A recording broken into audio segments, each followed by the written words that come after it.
This episode is brought to you by GiveWell. I love these guys. Donating money to help other people is wonderful, but how can you be confident that your donations are actually doing things? Are they improving or saving lives effectively?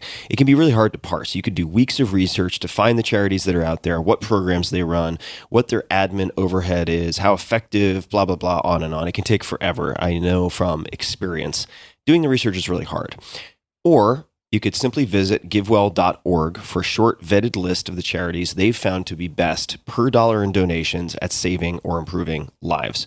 GiveWell spends more than 20,000 hours each year researching charitable organizations and only recommends a few of the highest impact, evidence-backed charities they've found. They do all of this without any sign-up fees and without taking a cut of your tax-deductible donation. GiveWell wants to empower as many donors as possible to make informed decisions about their donations, so GiveWell is free. I've recommended givewell.org for a while now, and donations from listeners of this podcast, that's you guys, amount now to roughly $483,399.27, so close to $500,000, which is incredible. So first and foremost, thanks to everyone who has donated. In total, more than 50,000 people have used GiveWell to donate as effectively as possible. And rigorous evidence suggests that these donations will save tens of thousands of lives and improve the lives of millions more. So go right now to givewell.org, and when you make your first donation, your gift will be matched up to $250. This matching offer is good for as long as the funds last, so it's time sensitive and is a great opportunity to multiply your impact, which is something I always look for. How can I get the maximum multiplicative effect out of my dollars that I give? To participate, just go to givewell.org, and when you get to checkout, pick podcast and enter Tim Ferriss Show. It's that simple. So one more time, get your first donation matched up to $250 at givewell.org. Be sure to select podcast and Tim Ferriss Show at checkout. This episode is brought to you by 8 Sleep. My God, am I in love with 8 Sleep. Good sleep is the ultimate game changer. More than 30% of Americans struggle with sleep, and I'm a member of that sad group. Temperature is one of the main causes of poor sleep, and heat has always been my nemesis. I've suffered for decades, tossing and turning, throwing blankets off, putting them back on, and repeating ad nauseum. But now I am falling asleep in record time, faster than ever. Why? Because I'm using a simple device called the Pod Pro Cover by 8 Sleep. It's the easiest and fastest way to sleep at the perfect temperature. It pairs dynamic cooling and heating with biometric tracking to offer the most advanced but most user-friendly solution on the market. I polled all of you guys on social media about the best tools for sleep, enhancing sleep, and 8 Sleep was by far and away the crowd favorite. I mean, people were just raving fans of this. So I used it, and here we are. Add the Pod Pro cover to your current mattress and start sleeping as cool as 55 degrees Fahrenheit or as hot as 110 degrees Fahrenheit. It also splits your bed in half, so your partner can choose a totally different temperature. My girlfriend runs hot all the time. She doesn't need cooling. She loves the heat, and we can have our own bespoke temperatures on either side, which is exactly what we're doing. Now, for me, and for many people, the result, 8 Sleep users fall asleep up to 32% faster, reduce sleep interruptions by up to 40%, and get more restful sleep overall. I can personally attest to this because I track it in all sorts of ways. It's the total solution for enhanced recovery, so you can take on the next day feeling refreshed. And now, my dear listeners, that's you guys, you can get $250 off of the Pod Pro cover. That's a lot. Simply go to 8sleep.com/Tim or use code TIM. That's 8, all spelled out, EIGHT, sleep.com/Tim, or use coupon code TIM, T-I-M. 8sleep.com/Tim for $250 off your Pod Pro cover. Optimal minimal. At this altitude, I can run flat out for a half mile before my hands start shaking. Can I answer your personal question? Now would seem an appropriate time. What if I did the opposite? I'm a cybernetic organism, living tissue over metal endoskeleton. Tim Ferriss Show. Hello, boys and girls, ladies and germs. Welcome to another episode of the Tim Ferriss Show, as I garble my words, because this is a fast-paced Q&A episode. We're going to cover a lot, and thanks to everyone who is joining live. We have a lot of people who are joining live. We have people who have submitted questions in advance, and we're going to cover a lot of topics. I'm going to alternate between live and submitted questions. We'll probably do 2 to 4 at a time. And I'm happy to see everyone here from all over the world, and people can submit questions right meow in the chat. So feel free to type those in. And specifically, you can focus on the general. You can go anywhere you want. This is a topic free for all. And I see a question here in the live chat from Clayton. I apologize. I'm going to say L. I don't know how to pronounce the last name. What worked best to help with your plantar fasciitis? A number of things. A splint to keep my toes dorsiflexed while sleeping. That was one. A second was rolling the bottom of my feet and also using percussion devices like Theragun as an example. And oddly enough, this might sound really strange because it's in some ways the opposite of what I just suggested, but a physical therapist asked me at one point, because I was so sensitive in my lower legs during massage therapy, during soft tissue treatment, he asked me, do you cross your legs under your chair when you sit and type? And I thought that was a strange question, but I did that. I would put my feet under the chair and cross them. And that was always pulling my toes and my feet back towards my knee. And he said, try not doing that and see what happens. He said, are you really tight in your calves when you do, say, downward dog in yoga? I said, yes. And so I began experimenting with really being mindful about keeping my feet flat on the ground instead of crossing them under my butt or under my chair. And all of those things seem to have contributed mightily to the recovery. Also, not overdoing it with minimal footwear. The way that my plantar fasciitis really flared up and became a problem is I walked in very, very minimal footwear. Imagine slippers or moccasins, basically, on cobblestones for a few days while traveling. And that just about did it. So those are a few recommendations related to plantar fasciitis.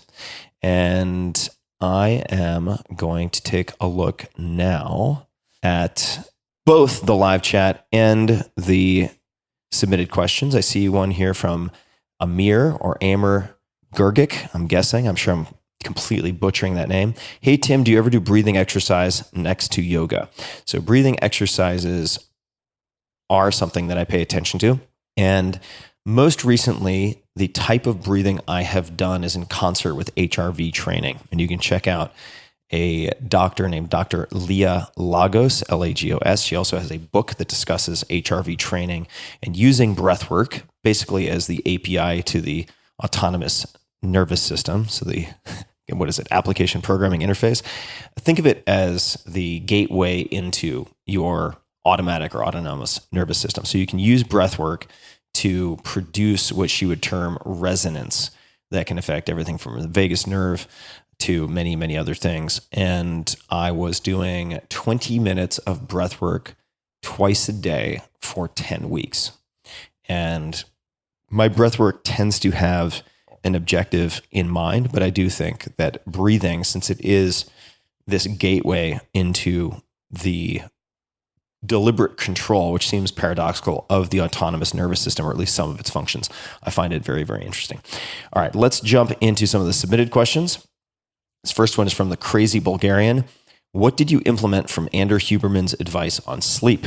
So Andrew Huberman is a neurobiologist from Stanford University who I had on the podcast, and he gave me a lot of recommendations related to sleep. He's really studied the visual system, circadian rhythm, everything associated with it. And I followed a bunch of his recommendations, and it has dramatically improved my sleep. Here are a few of them. So I did take his advice to get my fish oil consumption up to the point that it is at least 1 gram of EPA. And there's EPA, DHA contained in fish oil, among possibly other things, and getting the EPA to at least 1 gram. I do that in 2 divided doses taken with meals. Before sleep, I'm taking magnesium threonate, which selectively targets brain tissue, or at least is well absorbed by brain tissue. Apigenin is another. I believe I'm taking 50 milligrams, but you should listen to the full podcast. And other supplements that I'm taking, which I have to disclose because I started taking them around the same time, and perhaps these are the causal agents, quite apart from his advice, following a number of blood tests it was recommended to me that I begin taking, and this was recommended to me by my doctors, so get your own medical advice, please. I started taking higher levels of B6 in the morning. And also in the morning, I began doing two things as suggested by Andrew. Number one, I began getting outside as soon as I got up. So no dilly-dallying and burning an hour inside, getting outside, exposed to the sun, even if it's through cloud cover, for the first, say, 5 to 15 minutes of the day. And I had been doing this on some level, often jumping rope for even 2 or 3 minutes, really just to wake up the system and to get that exposure to the sun. I've made that a must do. And I've also delayed my intake of caffeine for 60 to 90 minutes after getting up. I think like a lot of people, my routine was to wake up and immediately consume some form of stimulant or caffeine, whether it's yerba mate or coffee or otherwise. And the point he made is, and I'm paraphrasing, that when you wake up, there is this natural and desirable production of cortisol, which then does a number of things, including, I imagine, breaking down glycogen into usable glucose and so on and so forth. And this provides you with a jolt of energy to start your day. And that is an important, what they might call Zeitgeber, or a time giver, that helps to establish a bookmark for the rest of your circadian rhythm, and that can dictate and inform your sleep later. So pushing off the caffeine for 60 to 90 minutes allows your body to do what it's supposed to do without supplementation, without any type of caffeine replacement therapy, if that makes any sense. So those are a number of the things that I've taken from Andrew that, at least together, all of those factors, including the B6, which is individualized, so I'm not recommending other people do that, seem to have really produced a change in me. So that I'm very grateful for.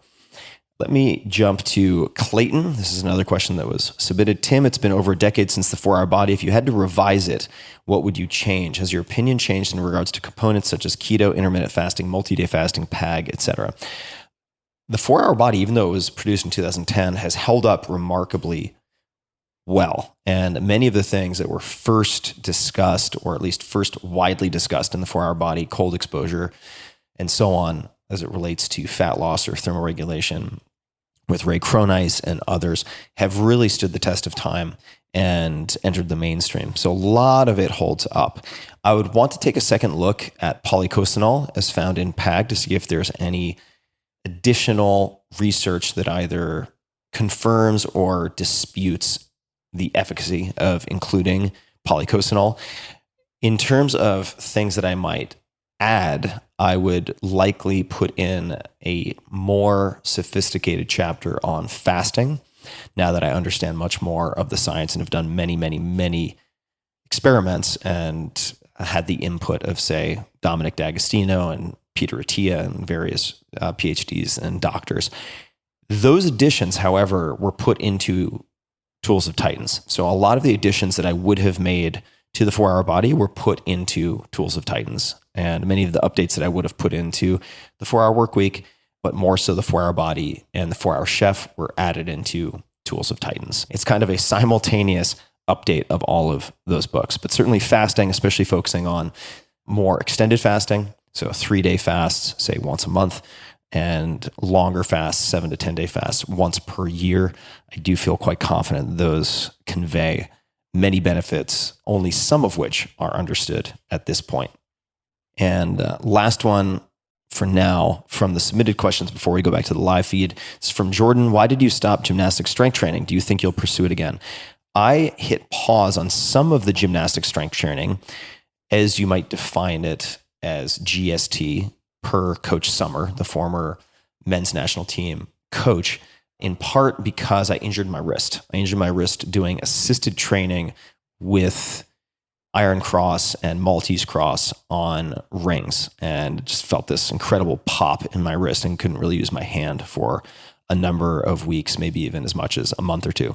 That was my fault. So I'm not in any way maligning the system. And I've continued to use components of gymnastic strength training, although some of the exercises are not terribly portable because you'd require something like a stall wall for instance, and people can look that up, SDAHL, which is an incredible piece of equipment, but you don't find it in very many places. I have, however, continued with gymnastic strength training on the calisthenic or bodyweight side. So I'm doing plenty of inversion training, otherwise known as handstands, although there are many different variations, forearm stands, etc. And I am continuing with developing active strength and active flexibility in the end ranges. And that could be through doing Jefferson curls with, say, kettlebells, or any number of things like pike pulses, which you can also look up. Those are found in Tools of Titans as well. All right, so let's get now back to the live stream. Dennis P., would I ever have David Goggins on the podcast? I would have him on the podcast. David Goggins has also done an excellent job of appearing on many podcasts. So I don't know if I would be able to cover new ground. And that often gives me just a bit of hesitation. But Goggins is incredible. And in fact, I had looked at David Goggins back in 2009, 2010, as it related to the endurance chapters in the 4-Hour Body, but ended up not being able to connect with him in time to include something for publication. Let's look at some more of these questions. Bear with me. All right, this is from Kale Panoho, if I'm getting that right, or maybe Kale Panoho. When you're learning about a new subject, you still follow the DS3 method from the 4-Hour Chef, given everything you've learned about learning since publishing. Any possible alterations to learning? I'm sure there are many alterations, but for those who don't know, the DS3 refers to, let's see if I can remember exactly what the acronyms are at this point, because it's so second nature to me. The first is deconstruction. So that's breaking down a skill, whether it's swimming or learning Japanese or chess or podcasting or anything else, into smaller component skills. So identifying the elements that constitute this larger skill so that you can break it down into more addressable pieces. Then you have selection. That's the first S.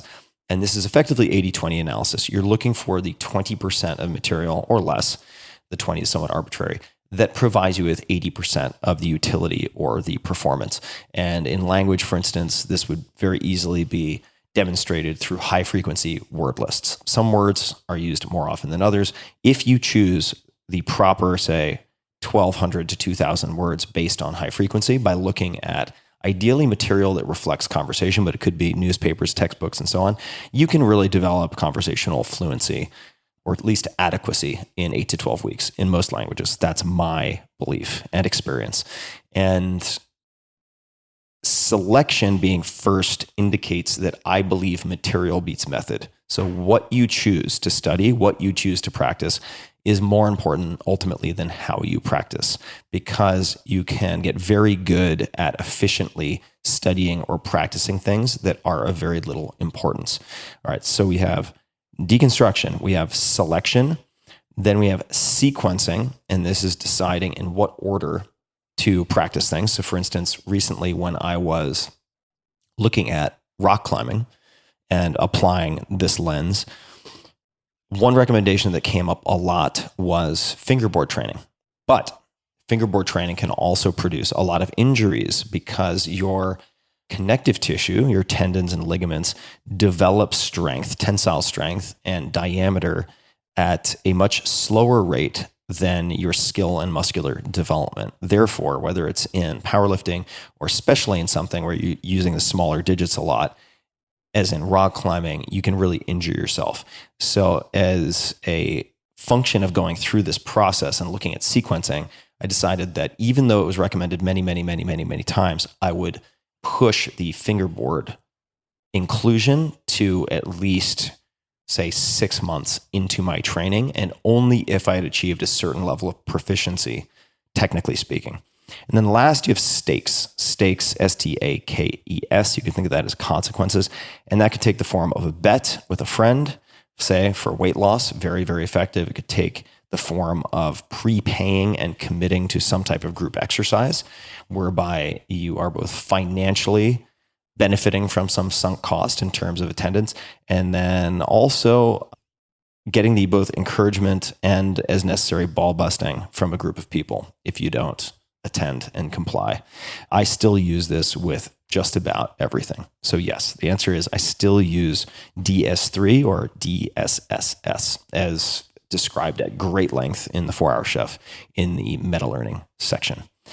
All right, let's go back. All right, kale is just like the vegetable kale. There we go. Regarding rock climbing, this is from Jordan Bourne. Great name. Are you familiar with Dave McLeod? I am not familiar with Dave McLeod. MacLeod. He has written a few books on training for rock climbing as well as putting out a lot of good content on YouTube. I'll take a look. Thank you. Brian Williams, how is the work with wolf conservation going? What are the impacts of your support? This is a great question, and this is a very controversial subject. It's called the Middle East of conservation by a lot of people for good reasons. There are many issues with wolf conservation or reintroduction.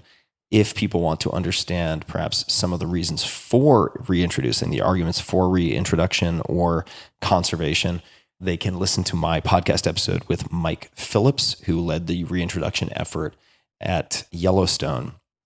And I think there are many arguments, whether it's related to trophic cascade and sort of ecosystem development. And people can look at a short documentary called How Wolves Change Rivers, or Why Wolves Change Rivers.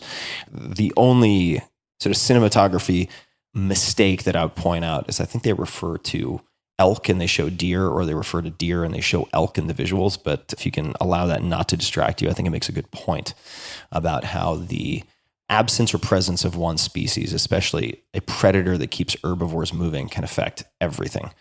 And since we also extirpated, meaning locally or regionally exterminated, the gray wolf from many of its sort of natural historical range, if we're running into problems, as you would witness, say, where I grew up on Long Island with rampant Lyme disease and deer overpopulation with no natural predators, I think there is an argument to be made for reintroduction.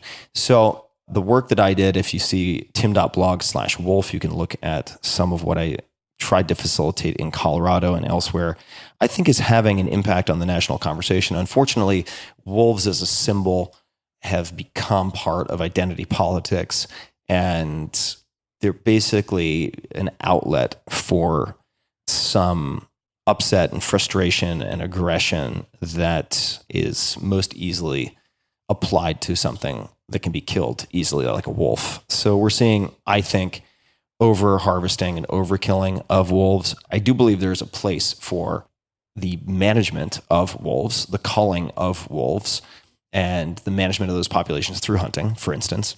I absolutely believe that there is a place for that, but that, as it would be the case with elk or anything else, they need to be monitored very closely, and those policies should be informed and based on science and not based on populist politics.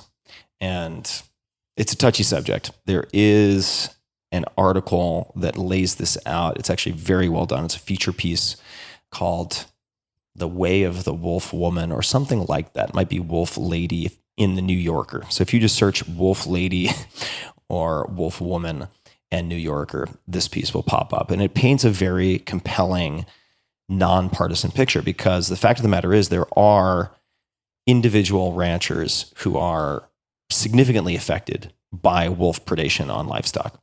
And there are many ways to mitigate that with flattery and other techniques that are non-lethal. But the fact remains that some individual ranchers really have their livelihood affected by wolf populations. However, as a whole, the effect on livestock, and this has been studied at Colorado State University and many other places, the effect on livestock over time is very, very minimal. And I have some posts on social that is sharing the research related to that. But again, these are controversial subjects that provoke a lot of emotions. And as soon as we get into red line territory, it doesn't matter if you're on the right or the left or somewhere in between, it's a big fucking mess. So that having been said, if you want to learn more, I suggest listening to my episode with Mike Phillips, who's a fascinating guy. And you can check out tim.blog/wolf for part of what I was involved with. And I have more involvement likely coming. So that is that. That was a long one. All right. Let me dive in. Okay. So another live one. This is from Andy Donovan. Tim, you've talked about having kids one day. Any thoughts on what you would teach them at home, which you would worry they wouldn't learn at school, or indeed, which they might need to survive school? This is a great question. And I think the two things that come to mind immediately are optimism and resilience. I do think that the infantilization of not just adults, but children in the United States, handling everything and everyone with kid gloves, ultimately produces very, very fragile people. And if the culture by and large wants to swing in that direction, that's fine. But I will want to ensure that my kids are as resilient and confident and optimistic as possible. And I think a part of that will be both loving them unconditionally, maybe what you would think of as motherly love, but also having very high standards and encouraging them to try things that they think they can't do, or that they think will be very difficult, or they think will be very uncomfortable. And that is how you build confidence, through competence.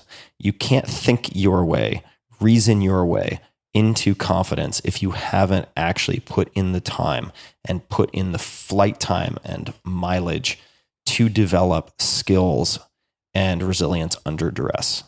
You have to do things to develop persistent and durable confidence. So I think those are a number of things that I would focus on. The forms those would take, I am not sure, but I think that there are many, many good role models, fortunately, who I know. A lot of them are coming out of military, and they've basically in a few cases, turned their daughters into Hannah. If anyone wants to watch the trailer to Hannah, Hanna, I'm saying that only half kidding. But at the end of the day, their kids are very capable, very tough, and very happy from what I can tell. So I'm going to try to emulate that as much as possible. All right, let's look at some questions from those submitted. Next one is from Brad Patterson. Outside of psychedelics, what other somatic experience / physical modality has created the largest positive shifts for you? I would say there are three that immediately come to mind, and I'll give you the answer though, if I had to pick one.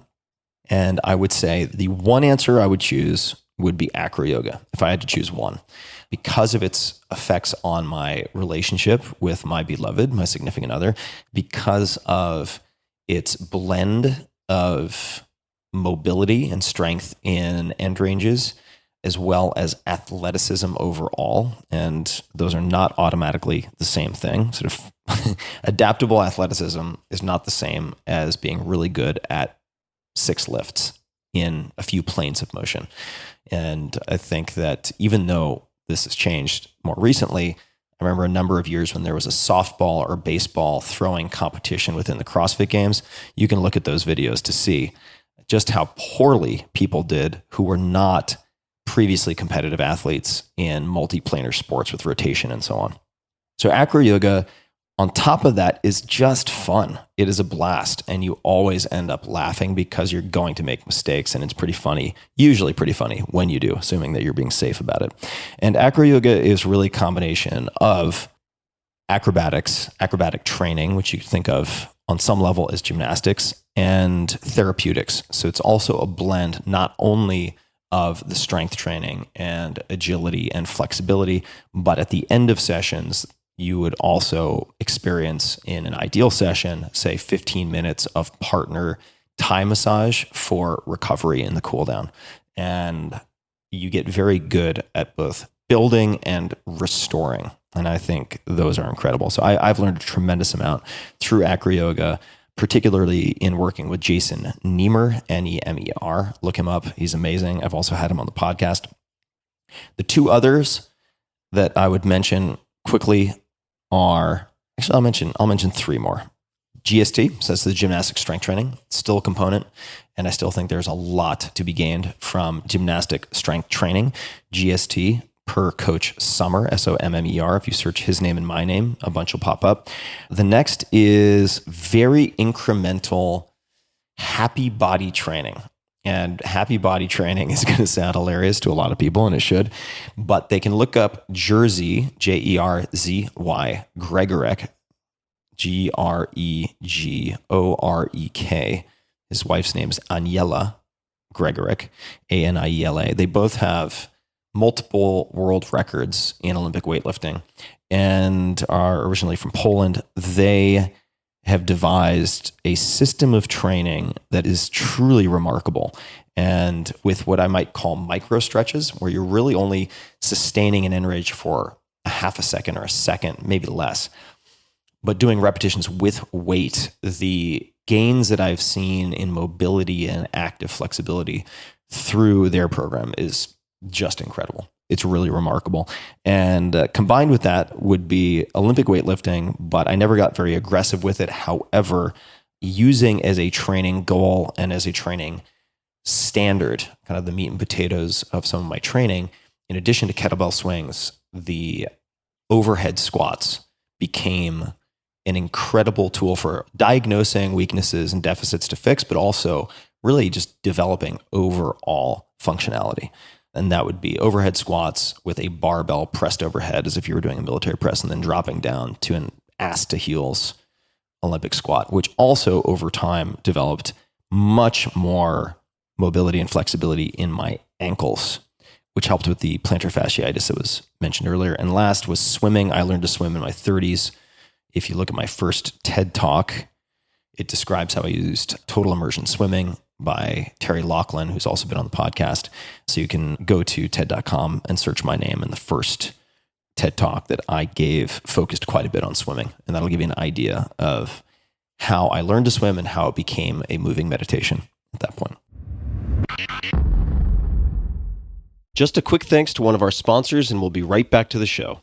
This episode is brought to you by Athletic Greens. I get asked all the time what I would take if I could only take one supplement. The answer is invariably AG1 by Athletic Greens. If you're traveling, if you're just busy, if you're not sure if your meals are where they should be, it covers your bases. With approximately 75 vitamins, minerals, and whole food sourced ingredients, you'll be hard-pressed to find a more nutrient-dense formula on the market. It has a multivitamin, multi-mineral greens complex, probiotics and prebiotics for gut health, an immunity formula, digestive enzymes, and adaptogens. You get the idea. Right now, Athletic Greens is giving my audience a special offer on top of their all-in-one formula, which is a free vitamin D supplement and 5 free travel packs with your first subscription purchase. Many of us are deficient in vitamin D. I've found that true for myself, which is usually produced in our bodies from sun exposure. So adding a vitamin D supplement to your daily routine is a great option for additional immune support. Support your immunity, gut health, and energy by visiting athleticgreens.com/Tim. You'll receive up to a year's supply of vitamin D and 5 free travel packs with your subscription. Again, that's athleticgreens.com/Tim. John Lamb is the next one. What vacation or place you've traveled to would you most like to go back to? There are many places I love, but the first two that come to mind are Italy and Taiwan. I've spent some time in both. It's been decades since I really spent meaningful time in either. And I love the people and the cultures and the food of both. So Italy and Taiwan are two that come to mind. And I'll do one more in these submitted, and then I'll come back to the live. So the next one is Joel Cherico. What are one or two of your super long-term big goals? I generally don't have super long-term big goals. I tend to view things as 2-week experiments within kind of 6-month projects. And then I look at what doors open, I guess is more the expression for opportunities. Don't jump out of any windows, but you can walk through doors. And very often I find that if I apply myself fully to being excellent, or at least diligent, in an experiment for 2 weeks or projects for 6 months, like experimenting with fiction right now, the opportunities that I will have and the lenses that I will gain through which I can look at the world and my life are things I cannot predict at the outset. So I don't generally have super long-term, but if I had to pick a few things, and I don't know if these qualify as super long-term, hopefully they're not super long-term. 2 related to psychedelic science and psychedelics. One would be to get to the point sooner rather than later that the federal government or the agencies within the federal government, like the NIMH, NIH, et cetera, are providing funding to scientists doing research related to psychedelic compounds. On the clinical side, on the basic side, across the board. And that is a significant problem currently because since, let's just call it 1971, the Controlled Substance Act under the Nixon administration, once these compounds were put into Schedule 1, which means high potential for abuse, no known medical application, both of which are ridiculous for most of these compounds, it was impossible, if not at least close to impossible, but generally impossible to get any type of federal funding for these studies, which meant scientists had to spend a lot of their time doing two things: going to philanthropists, usually for small dollar amounts, which is incredibly time consuming. Secondly, they had to write grants and grant applications for other types of work unrelated to their core interest of psychedelics to pay their salaries and ensure that they would be able to support their families while pursuing this interest in the therapeutic applications of psychedelic compounds. So they were spending a ton of time simply to ensure they had a bare minimum of funding to do small studies because that's all they could afford. The other option in the last few years especially, so either high time, low dollar amount philanthropic fundraising plus grants, or they could take money from well-funded for-profit companies, startups. And that's not intrinsically bad, but it's fast, easy money with a lot of strings attached, generally speaking, and rightly so. If I were a company, I would want certain IP provisions. I would want maybe certain types of data exclusivity. And that can get very squirrely and start to look like big pharma lockdown very quickly. Breaking news update, very exciting. Since the recording of this episode, Dr. Matthew Johnson, professor of psychiatry and behavioral sciences at Johns Hopkins, received a U01 grant from the National Institute on Drug Abuse, otherwise known as NIDA, to study psilocybin for tobacco addiction. It's the first grant from the U.S. government in half a century to directly study a classic psychedelic. This is a huge deal and decades in the making. This has also been a primary hope and target of mine for the last several years. And I'm super, super excited to be involved with the Hopkins team.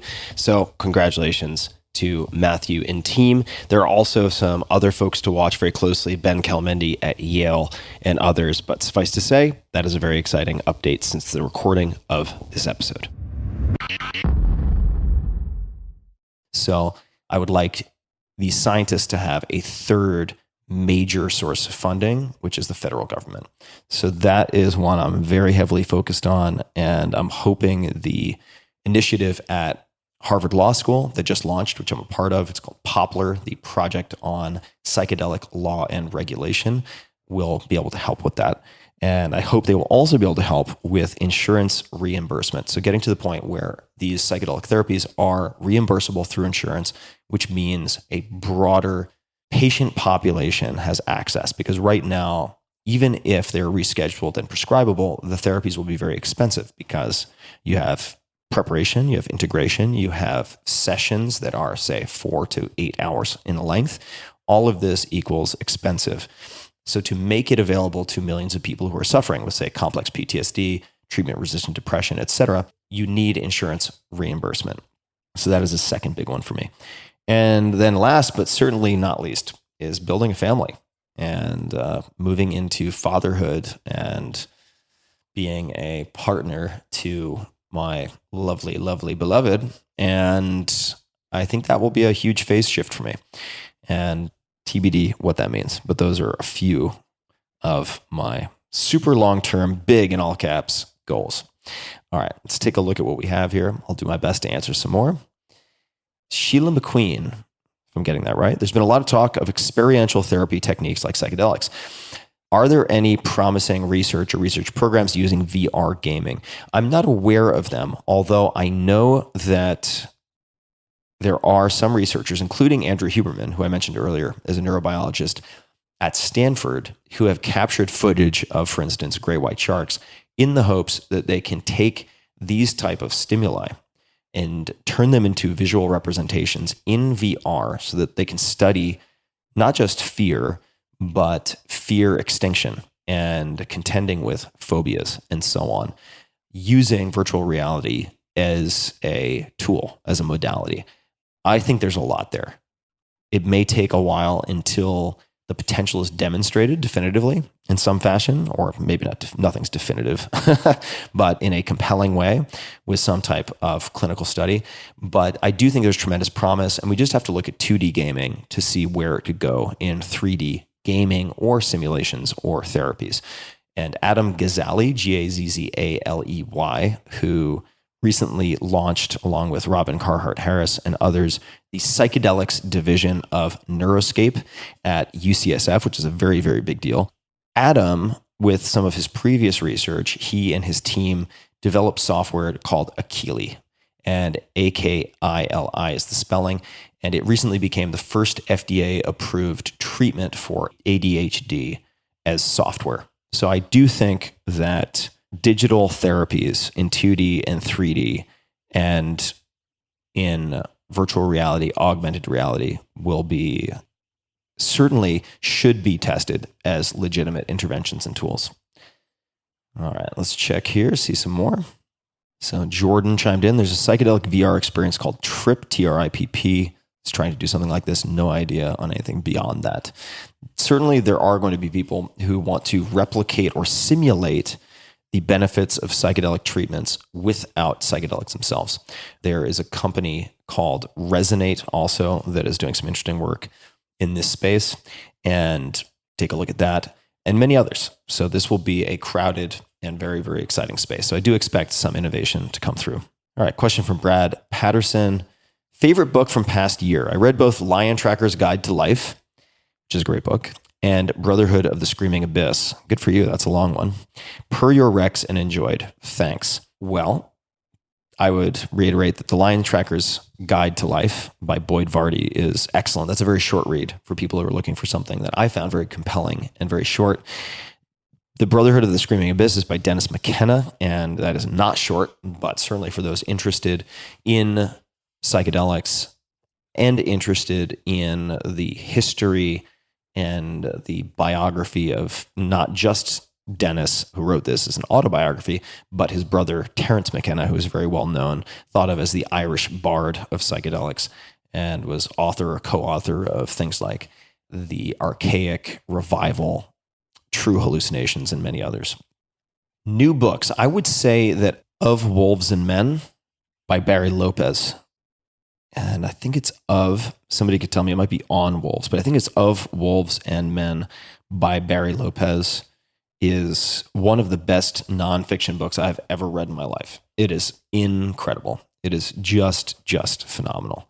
I would definitely recommend that people check that out. And I'm going to do a quick search to double check the name of that, the title of that. Barry Lopez also wrote Arctic Dreams, for which he won many, many awards. His nonfiction is absolutely incredible. So let me look. Barry Lopez, Wolves. Of Wolves and Men by Barry Lopez. That is the title. The cover, the original cover, is absolutely stunning. I have it in hardcover. I very rarely have things in hardcover. That was given to me as a gift. And I was supposed to be socializing and spending time with my girlfriend's family, in fact. And I did spend time with them, but I was so pulled into and engrossed by this book that I just started reading it with every free moment that I had. I carried it around with me everywhere, to the restaurant, to the park, everywhere. I just carried this book with me. So I would say Of Wolves and Men by Barry Lopez would be my recommendation. And let me take a look at a couple more. Darcy Leffler has a question. Since moving to Austin, it appears to me that you've become more reflective. If this is the case, what brought this about? What has been the impact on your life? I think I have been more reflective in the last few years. And I think that can be attributed in part to moving to Austin, certainly, but more so it's moving out of San Francisco. I think that I would have been more reflective had I moved to, who knows, Montana or Pennsylvania, as long as I was outside of a major city. Even though Austin is a city, it is not one dominated by a monoculture or a mono conversation. In the same way that San Francisco is dominated by tech, it is pervasive. It is soaked, drenched in tech.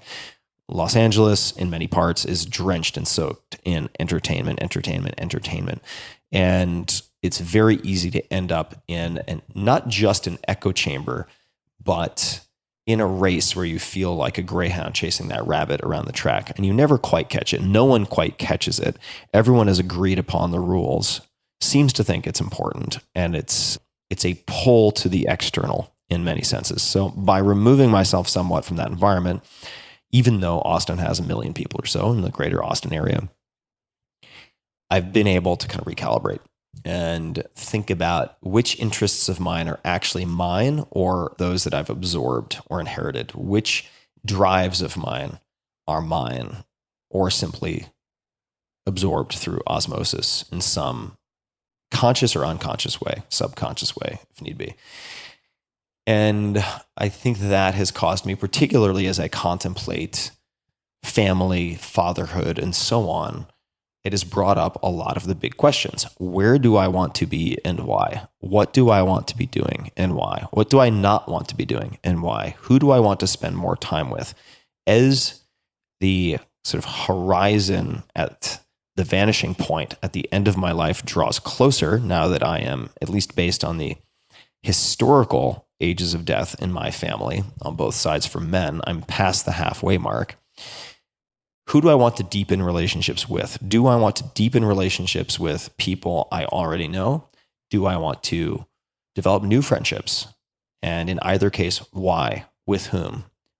And these are questions that take time, at least for me, to explore properly and to really think on and to journal on and to test also.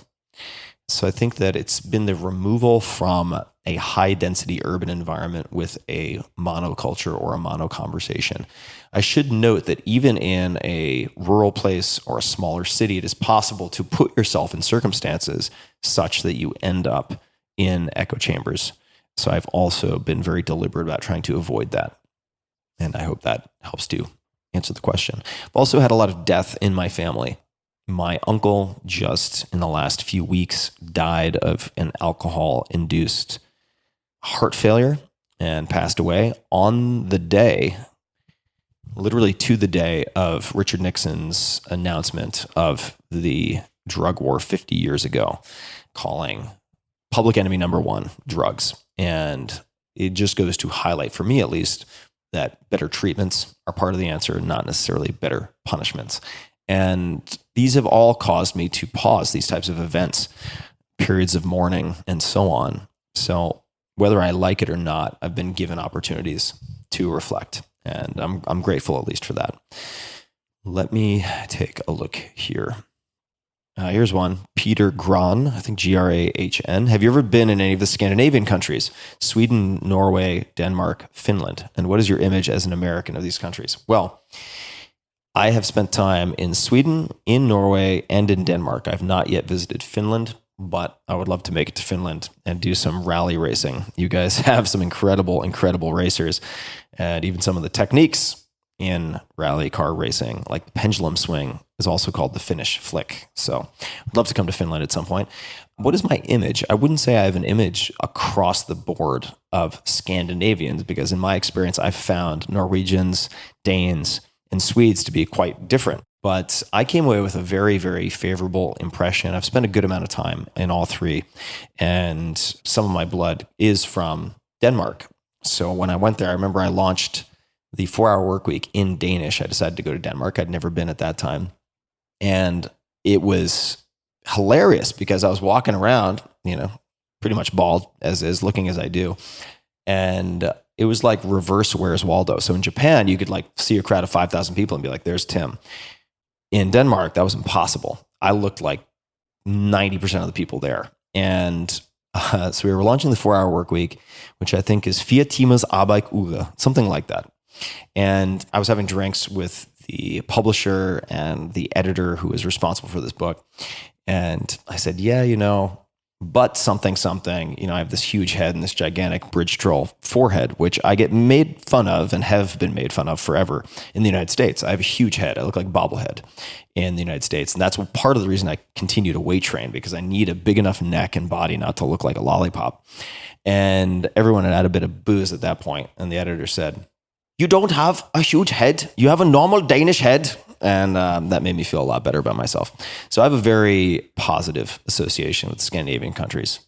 would not surprise me at all if I ended up spending a bunch more time in Scandinavia. In fact, Trey Baldwin, I loved your podcast with Jerry Seinfeld. I'd love to hear you and Steve Martin talk. I would love to do a podcast with Steve Martin. I don't know if he would be game or not. If he were game, I would love to do it. I think his book, My Life Standing Up, something along those lines, his autobiography, I listened to in audio, which I recommend everyone do. And I did that a long time ago when it first came out. It is spectacular. It is one of the best autobiographies I've ever had the pleasure to enjoy, especially via audio. So yes, if Steve Martin is out there listening, or anyone who's close to him, I would love to have him on the show. The Intrepid Guide. Here's a question. Hey, Tim, how do you maintain the languages you've studied? Do you have one tip you recommend for language learners? Yes. If you are working on multiple languages, well, number one, go to tim.blog. There is a topics, languages, or language learning link on the right-hand side. And if you click on that, there are a number of articles that go into great depth about this.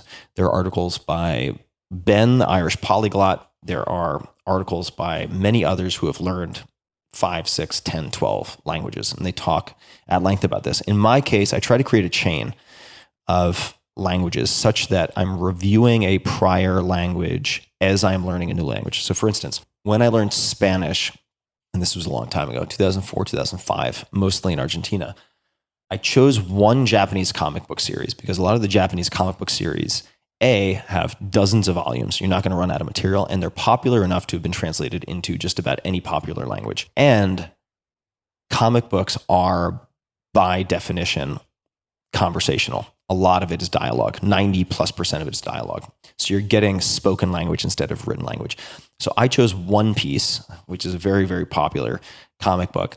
And I had the Japanese version, and then I had the Spanish version. And page by page, they are identical.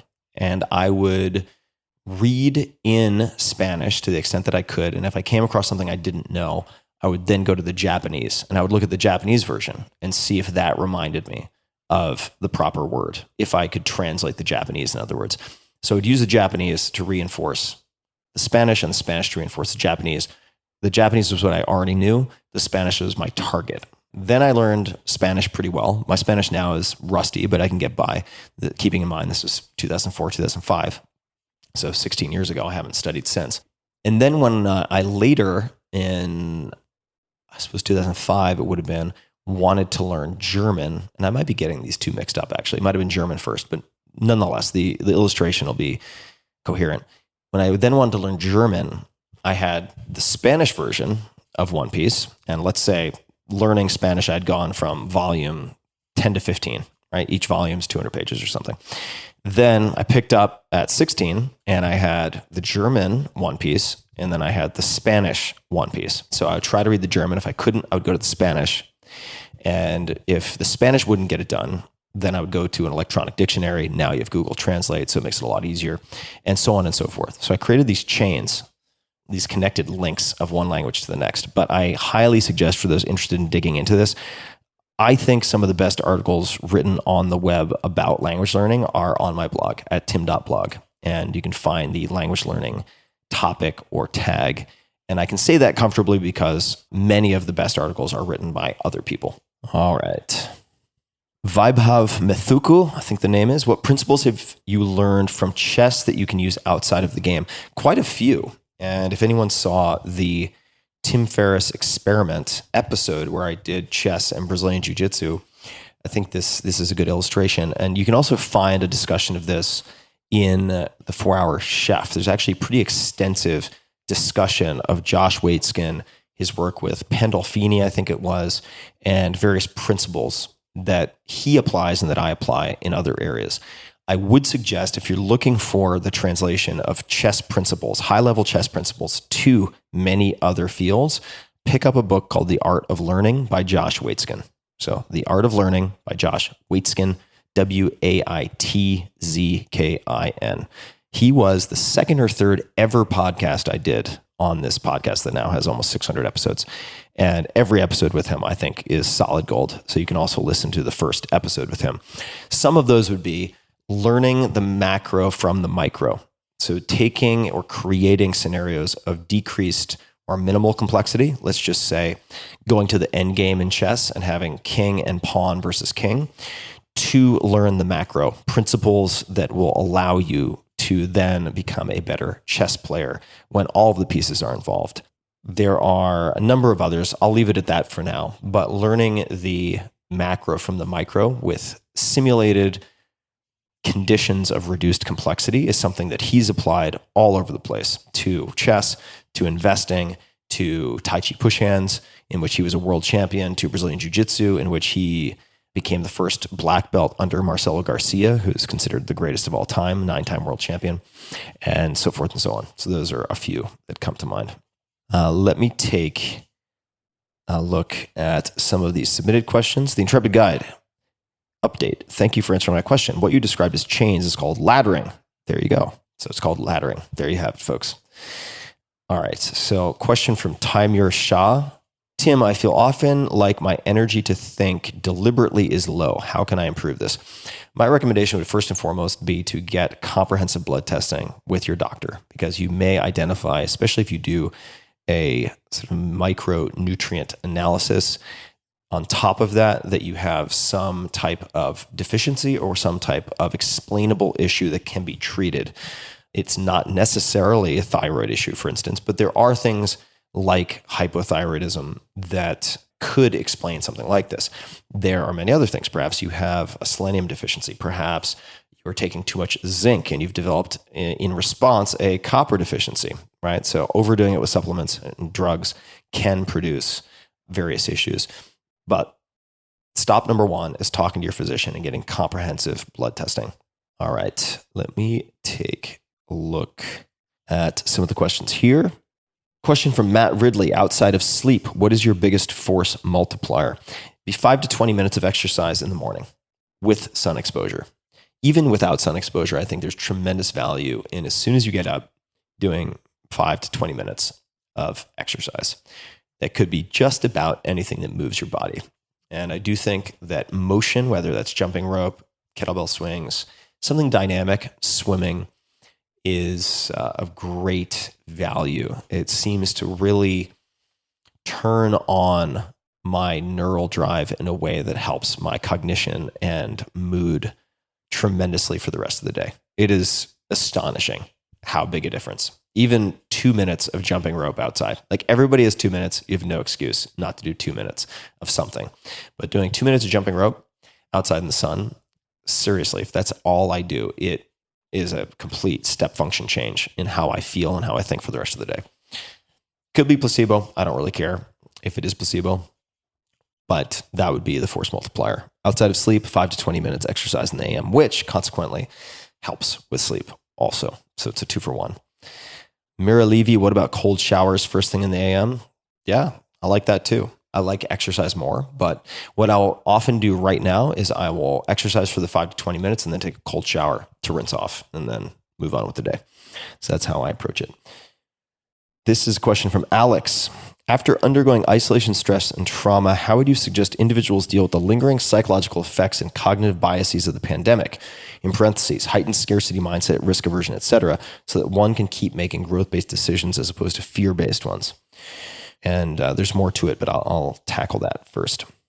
So the first thing I would say is the cognitive biases or frames that remain at this point, and I should say during and not after the pandemic, because I don't think we are clearly out of the woods yet. Certainly not on a global scale. Fear has a place, and fear can be a teacher. And we have evolved to observe and learn from cues in our environment. So having a certain degree of fear or apprehension or wanting to have extra cash reserves right now, I don't view as a pathological adaptation. I think that is actually very reasonable. So while I don't think it's additive probably or healthy to sit in your house on the floor rocking yourself all day with the curtains drawn, if you have something like complex PTSD, I think that is maladaptive ultimately long term.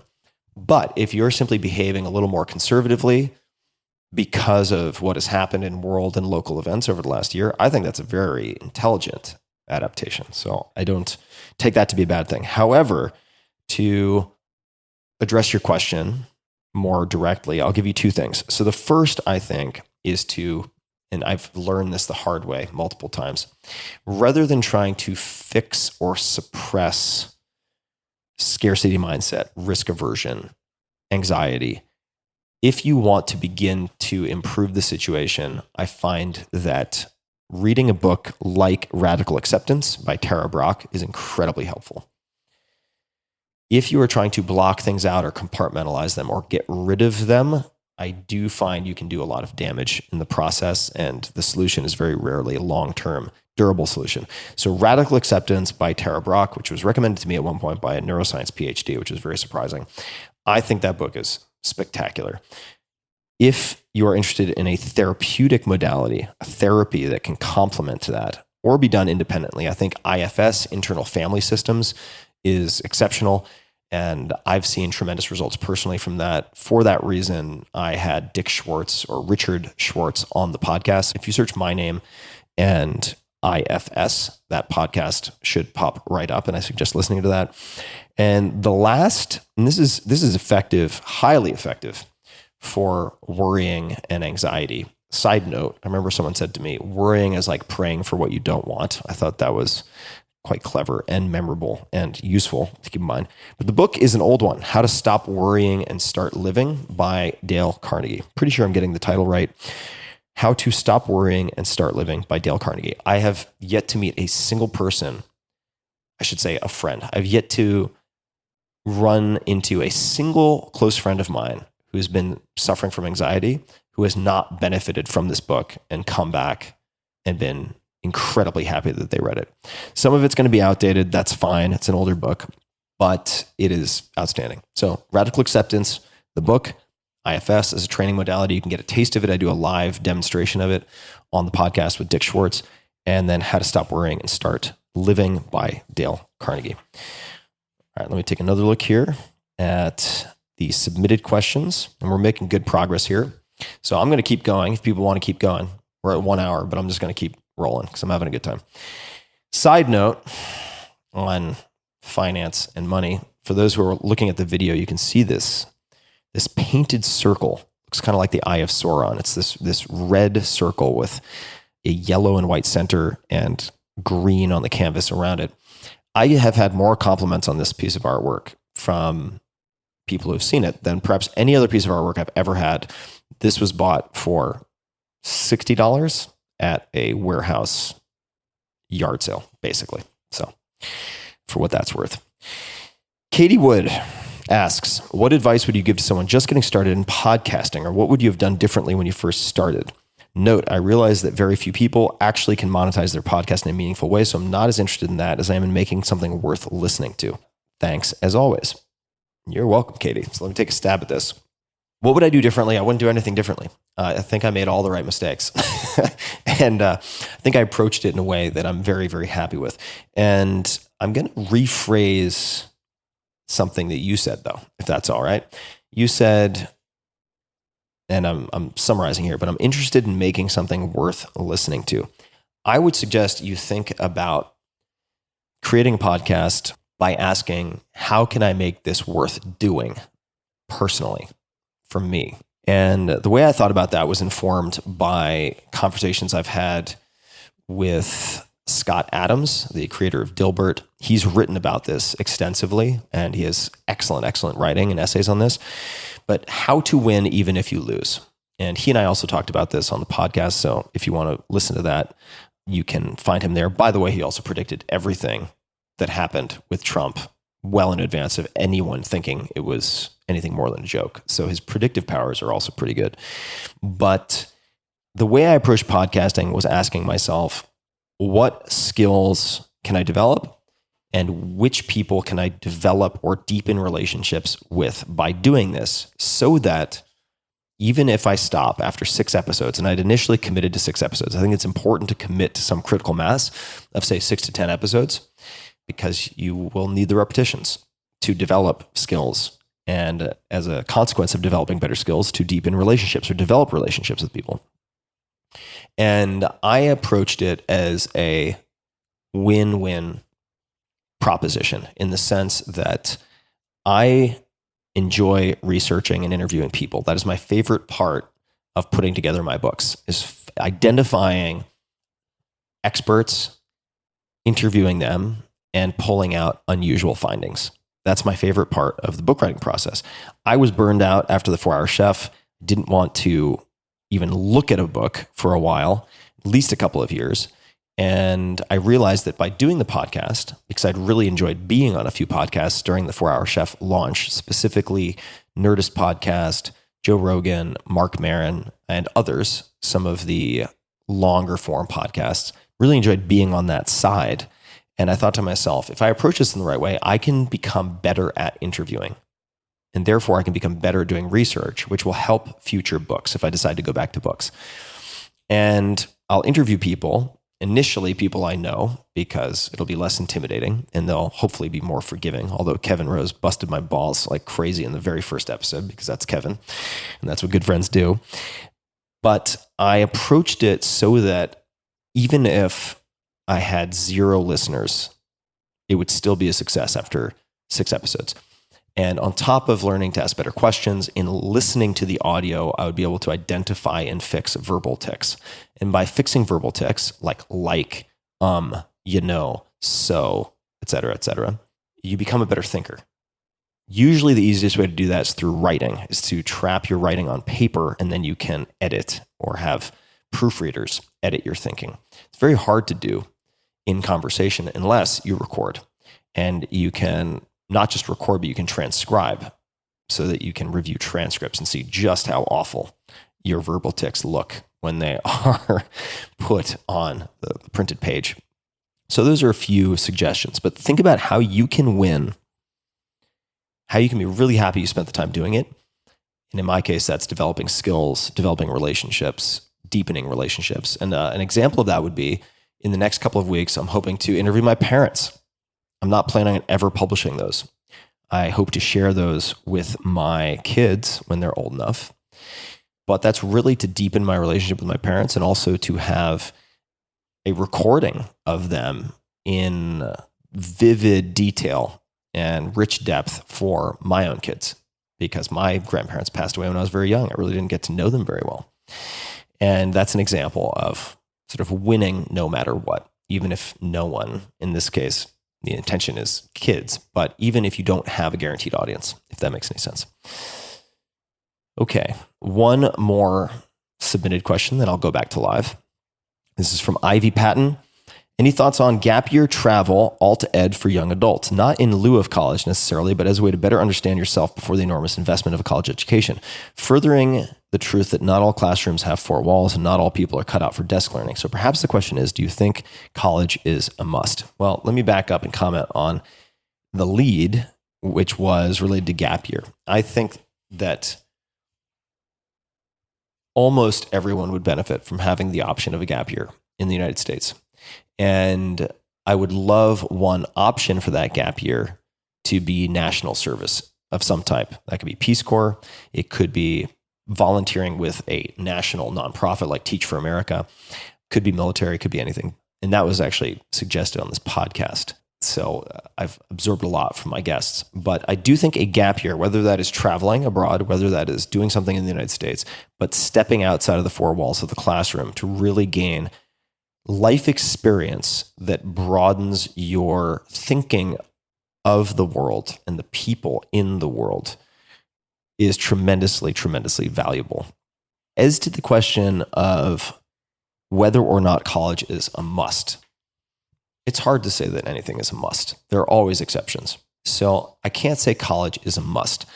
But what I will say is that at this point in time, for most people, if we're approaching it from a professional perspective, the vast majority of people will benefit from having a college degree. There are always these tales of the Bill Gates, the Zuckerbergs, and so on, who drop out of Stanford or Harvard or wherever it might be. But there is some fine print on that that is really important. Those people very rarely drop out. They are not burning their ships. They're taking a leave of absence. Many of these schools will allow you to take a leave of absence and come back and finish your degree at any point in time. That is not the same as dropping out. It is also not the same as not going to college. If you attend Stanford, if you attend Harvard and you say, I dropped out of Stanford, I dropped out of Harvard, and you succeed and people repeat that, you are still getting the benefit of the blue chip branding associated with Stanford or Harvard. So it's important to recognize that. And I would be very skeptical of anyone who has benefited a lot from a degree or a diploma if they tell you that you should not go to college. I would carefully assess how that has impacted their trajectory. For instance, going to Princeton helped me. It absolutely helped me. Was it necessary? Hard to say, but did it open doors? Did it allow me to get replies to emails and so on, where otherwise I think it would have been harder? Absolutely. So one could say, from a professional perspective, I'm going to come back to the topic of education and cognition, more broadly speaking. But from the professional perspective, one could make the argument that if you can get into an excellent school, it is more valuable than getting into a non-excellent school. I happen to think, again, for most people, a college degree is going to be of great benefit, whether or not it is a top-tier school.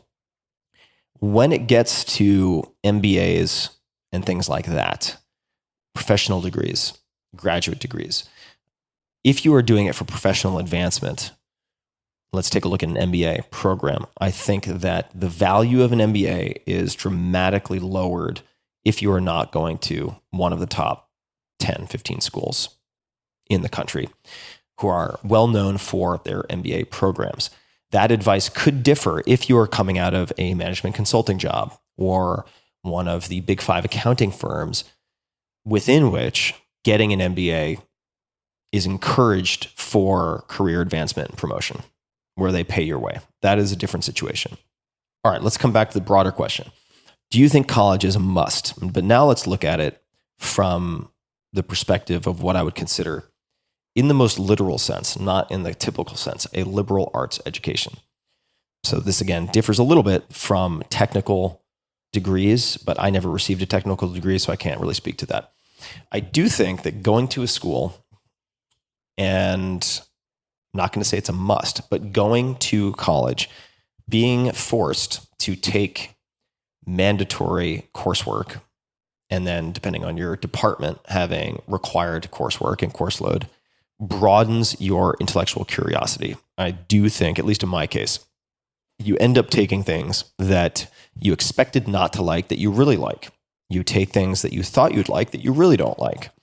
You take things that you thought you'd be terrible at that you turn out to be pretty good at.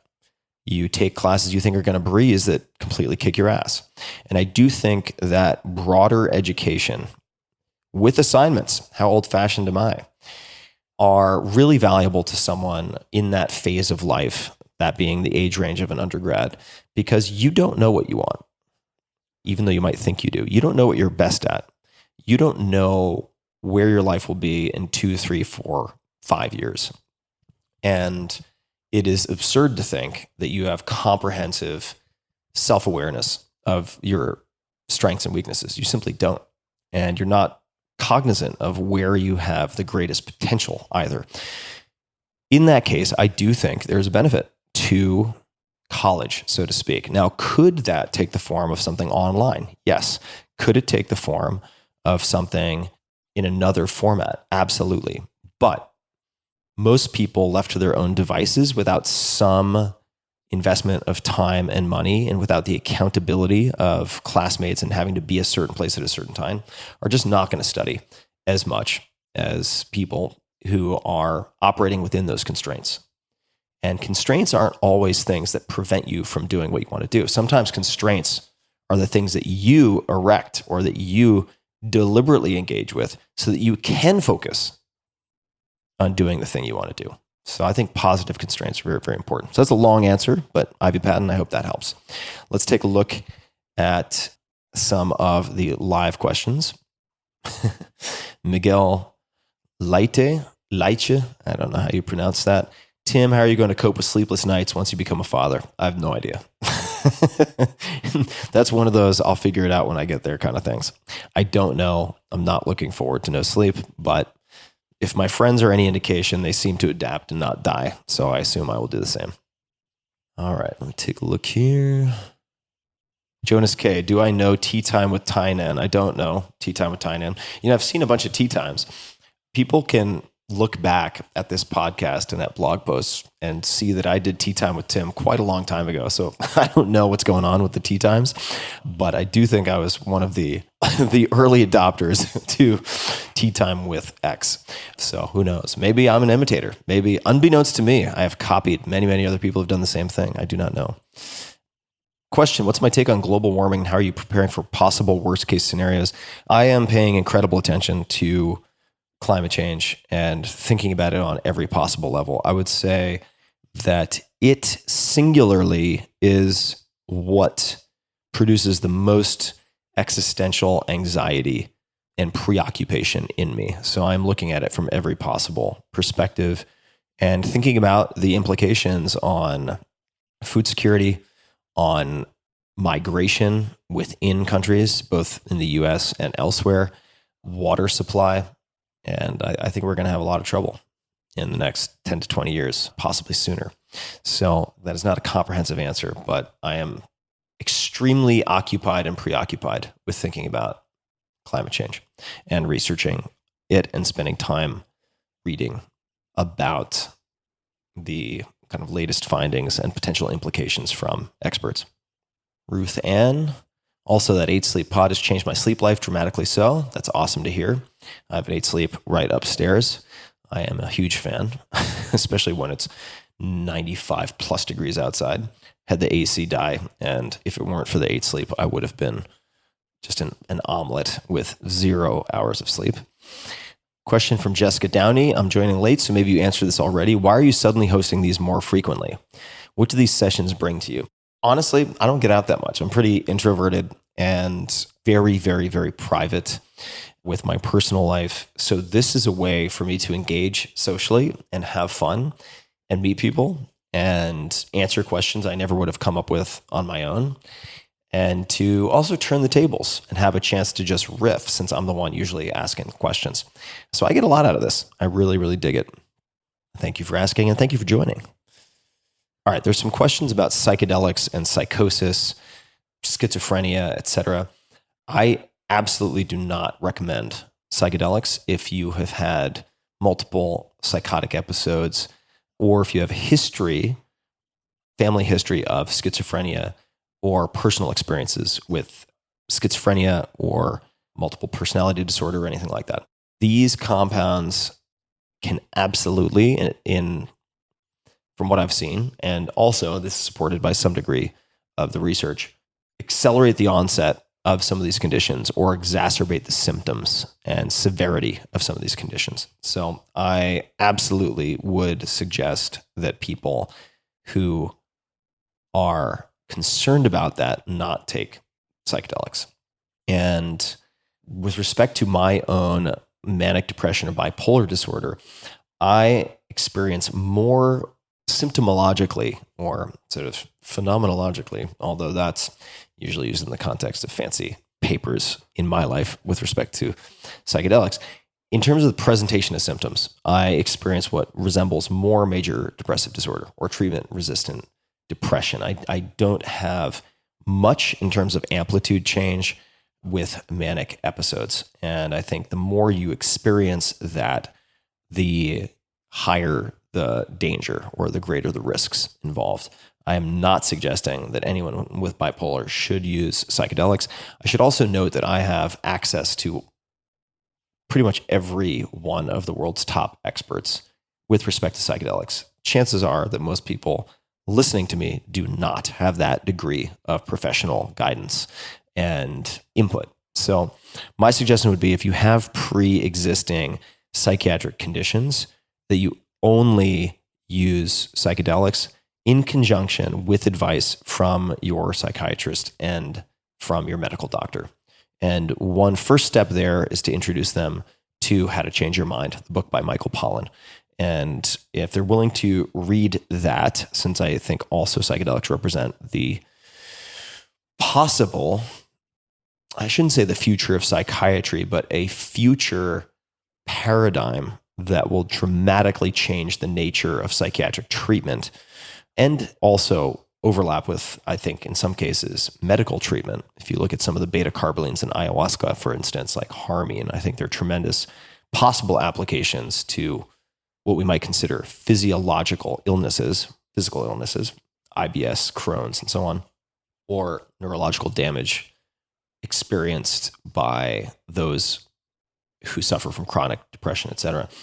But this is all a very long way of saying, if you have a pre-existing psychiatric condition, do not use psychedelics without discussing this and without the support and guidance of your psychiatrist as well as your medical doctor, because whether you are on medication or not, there are significant risks.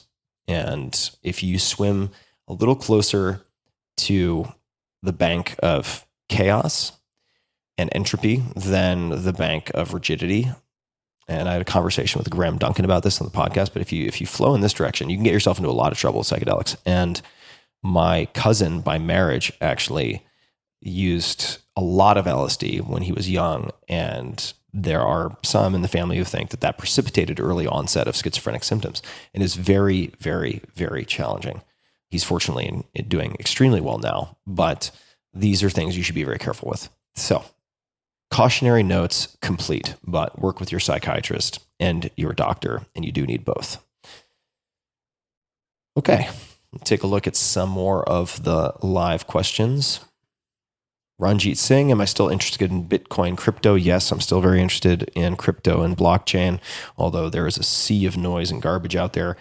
All right, question here. What do you think about the Incerto, or maybe it's Incerto, by Nassim Nicholas Taleb? I haven't read the Incerto or Incerto. I'm not sure how to pronounce that, honestly, but I have read The Black Swan, Fooled by Randomness, and some of his other writing, and I find it tremendously compelling. So I have not dug into Incerto or the Incerto,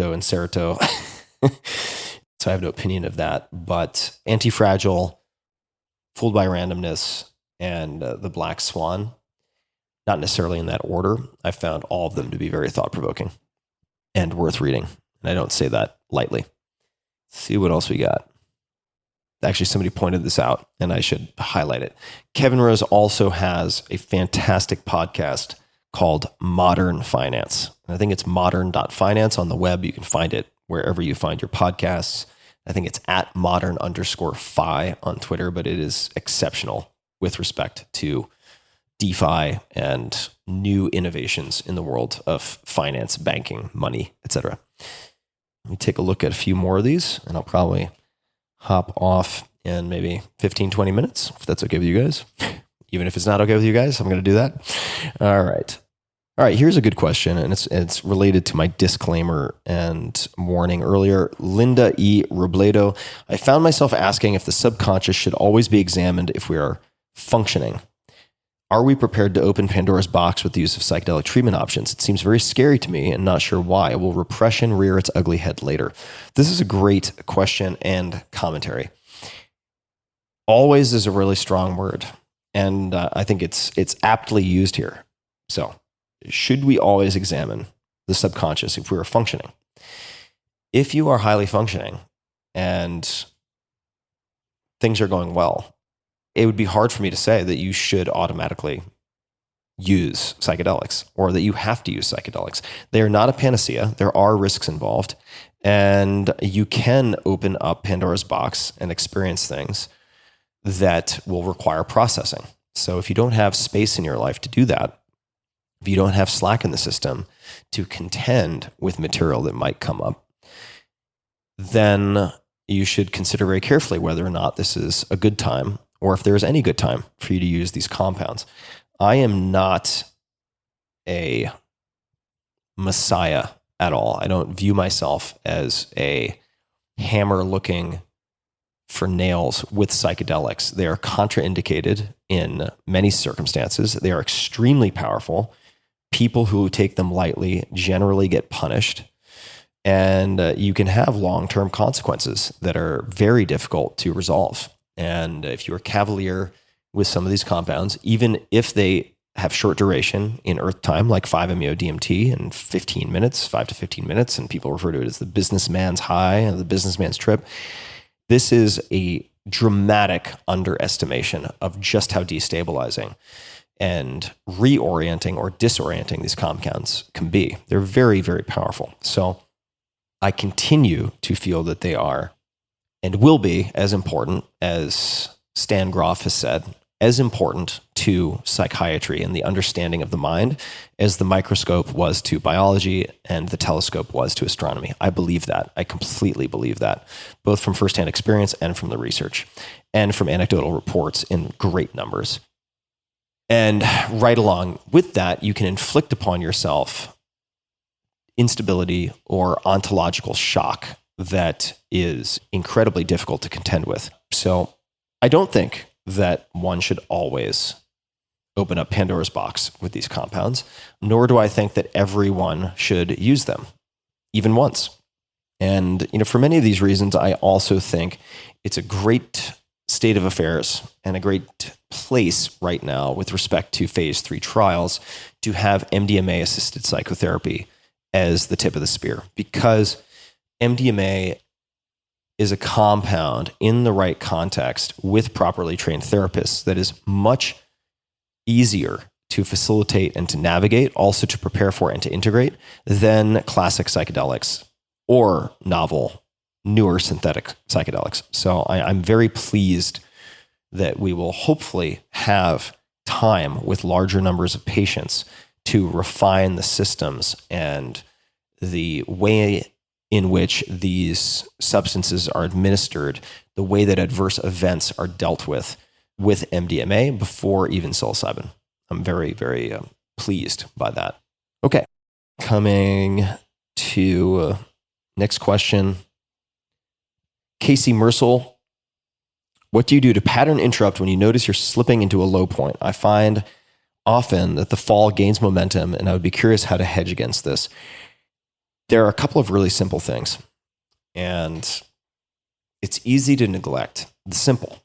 The obvious seems perhaps less like a secret, because of course it isn't a secret, but the fundamentals, I should say. Exercise in the morning, getting out in the sun, first 5 to 20 minutes, putting off caffeine for 60 to 90 minutes so you don't over-caffeinate, and therefore, given the half-life and quarter life of caffeine, interrupt your sleep. Using different tools to improve your sleep quality and track your sleep quality. You don't have to necessarily spend money on this, but Eat Sleep, for instance, or a ring for tracking, these are things that I use. Exercise, ensuring that you are exercising enough that you are physically tired when you get into bed. And then there are personally ways in which I microdose. I'm going to put psychedelics aside because I don't want to give any prescriptive advice related to psychedelics. But you could also microdose, as was recommended to me by a very, very well-respected doctor I know, with the approval of your doctor. I'm not providing medical advice, so please speak to your medical professional about this.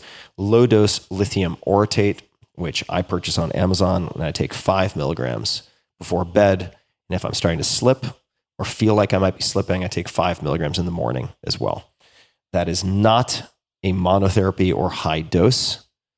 This is not lithium at 1,500 milligrams or something like that. Lithium can produce very significant side effects, especially in high doses. I take it at very low doses to effectively mimic, or I should say enact, the takeaways from an article I read a long time ago in the New York Times, which was sent to me, called something like, you'll be able to find it, maybe we all just need a little bit of lithium. And it talked about the inverse correlation of groundwater lithium levels and hospital admissions of psychotic episodes, cause of death attributed to suicide, things like that.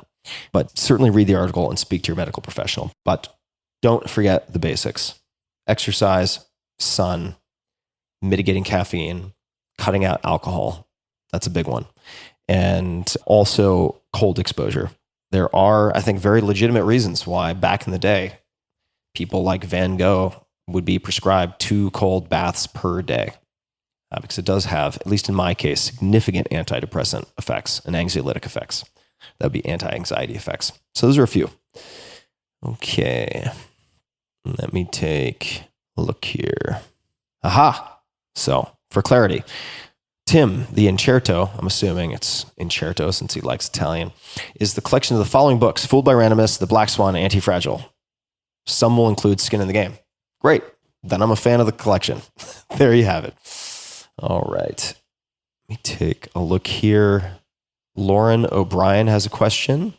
Do you have plans to engage Congress in federal changes related to psychedelics, or is that a longer-term objective once the science is solid? I will be enabling other people to do both of these simultaneously. So the answer is both end. I think that furthering the science is critically important on many levels, and then there's policy, legal, and separately advocacy work that can be done and education that can be done.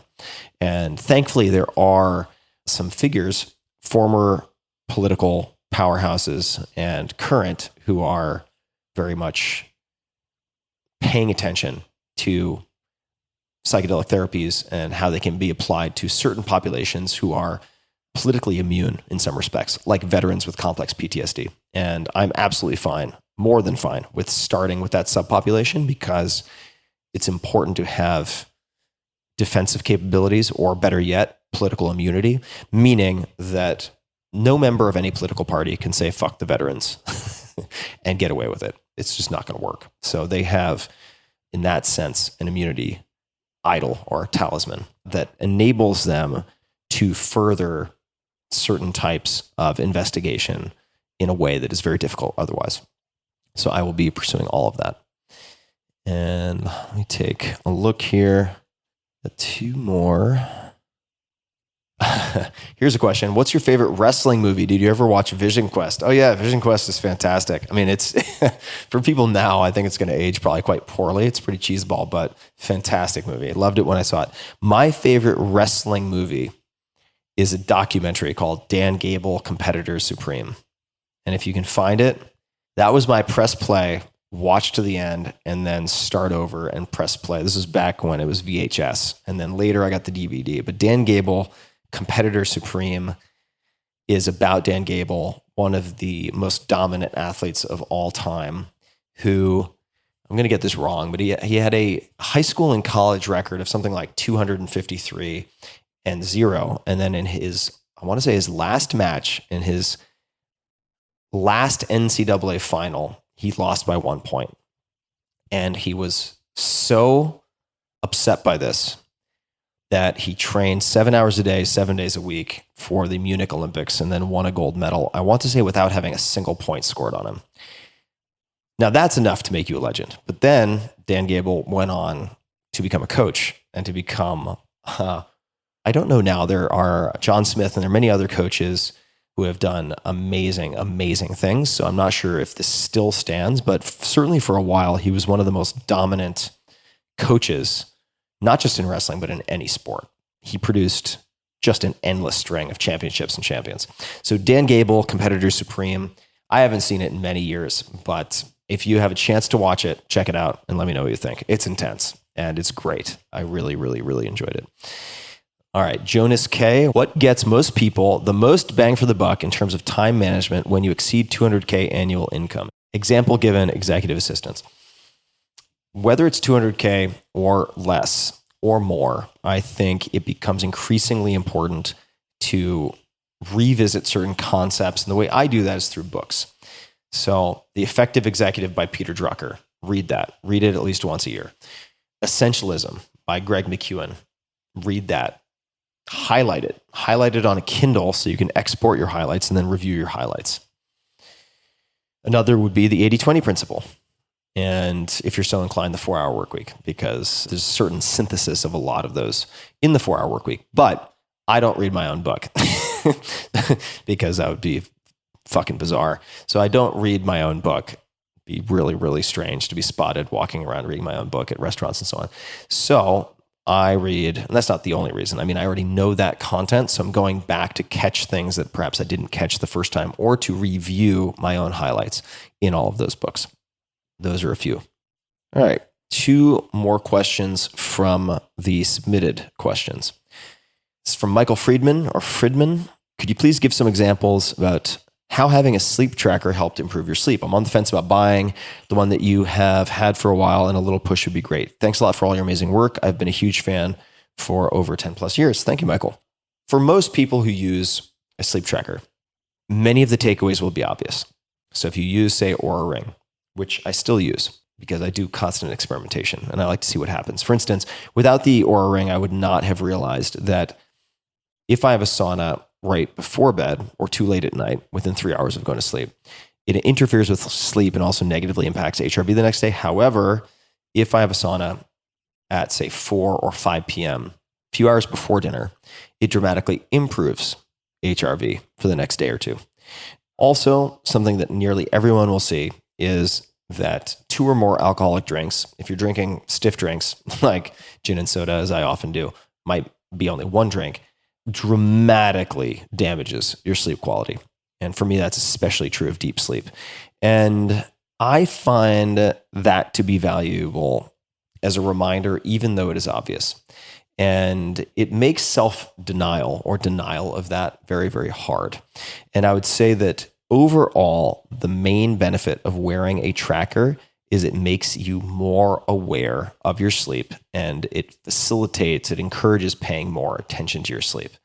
So honestly, even if the only thing I got from wearing an Oura Ring was seeing it on my hand and thinking about my sleep and knowing that I shouldn't have that second glass of wine or that second gin and soda or whatever the alcoholic beverage might be, it would pay for itself 1,000 times over in my life.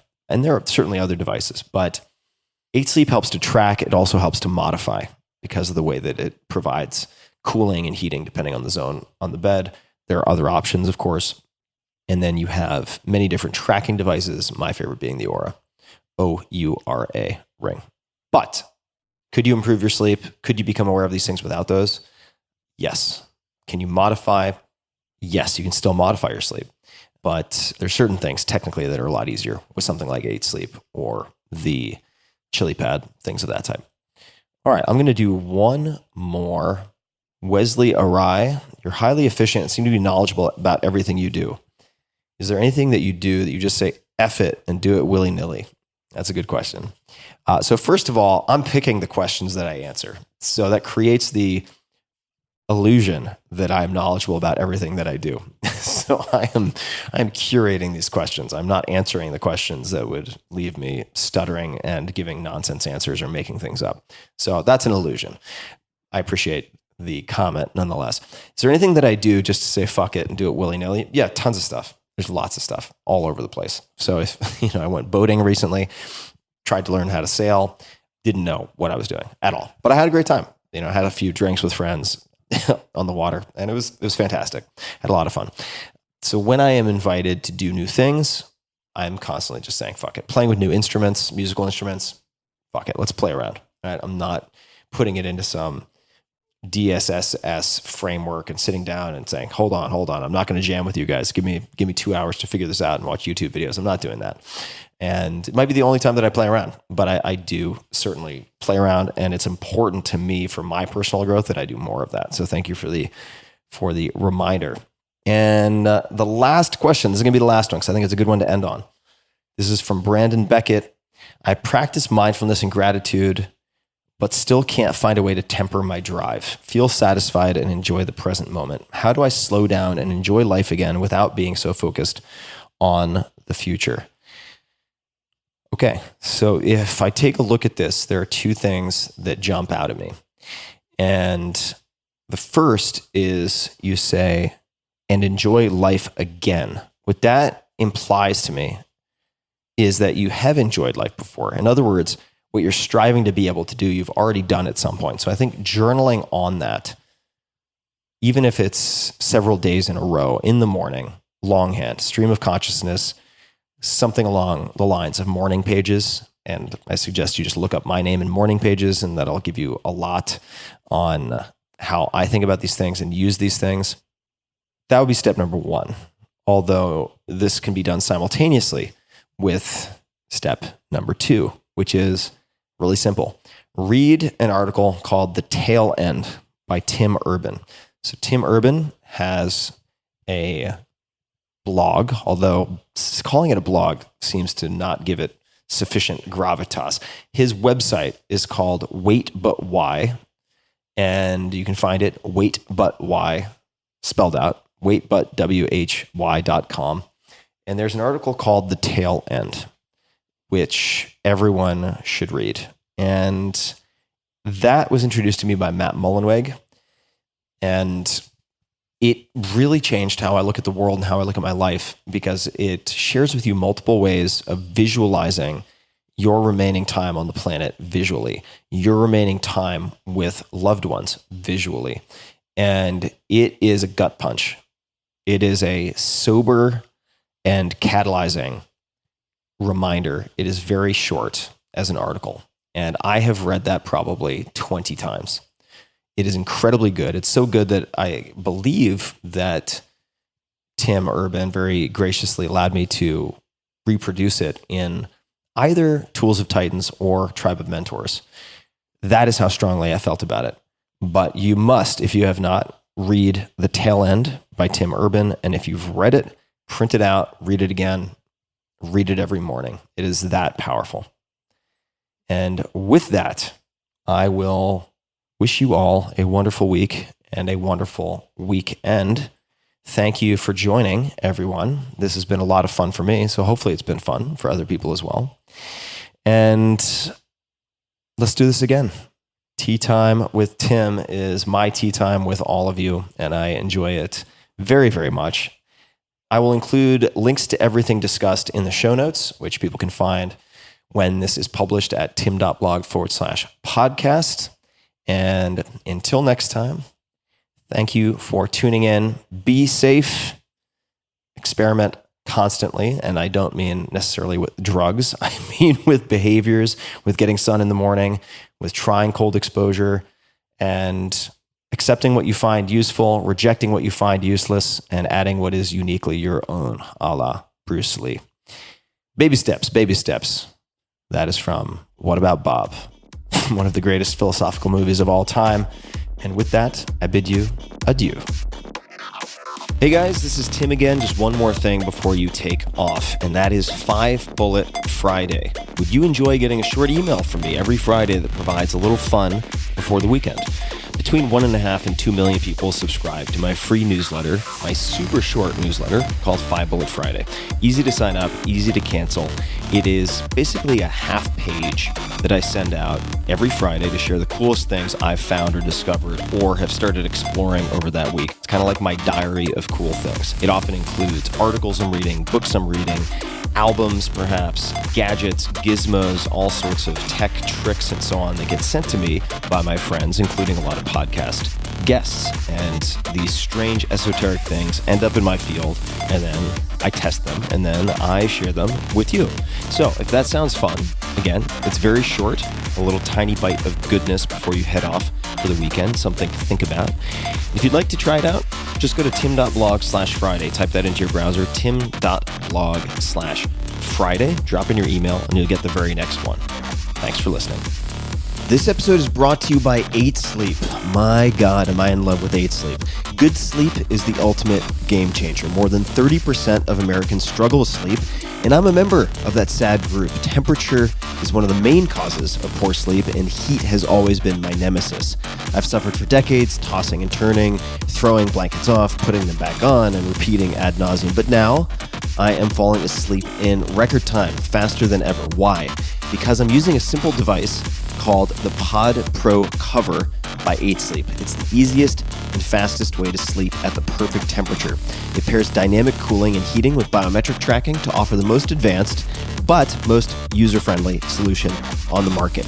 I polled all of you guys on social media about the best tools for sleep, enhancing sleep, and 8 Sleep was by far and away the crowd favorite. I mean, people were just raving fans of this. So I used it, and here we are.